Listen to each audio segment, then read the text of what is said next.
২৬ কোটি টাকা ব্যয়ে বানানো আধুনিক কার্গো টার্মিনাল এখন ধুলোবালির রাজ্য হওয়ার শঙ্কায়। সিলেট ওসমানী আন্তর্জাতিক বিমানবন্দর থেকে হঠাৎ করেই বন্ধ হয়ে গেছে সরাসরি কার্গো ফ্লাইট। ব্যবসায়ীদের আশঙ্কা, ফ্লাইট স্থায়ীভাবে বন্ধ হলে এই বিশাল বিনিয়োগ পুরোটাই অচল হয়ে পড়বে। কিন্তু কেন এই অচল অবস্থা? ব্যবসায়ীরা বলছেন, চকচকে ভবন আছে কিন্তু নেই পণ্য প্যাকিং করার সুবিধা বা মান যাচাইয়ের কোনো ল্যাব।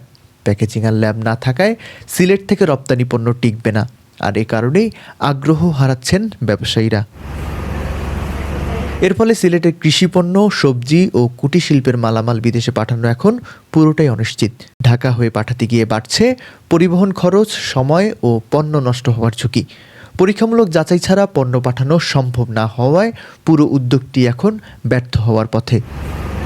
২০২৫ সালের ২৭ এপ্রিল গ্যালিস্টেয়ার এভিয়েশনের ব্যবস্থাপনায় ৬০ টন তৈরি পোশাক নিয়ে একটি কার্গো বিমান স্পেনের উদ্দেশ্যে যাত্রা করে।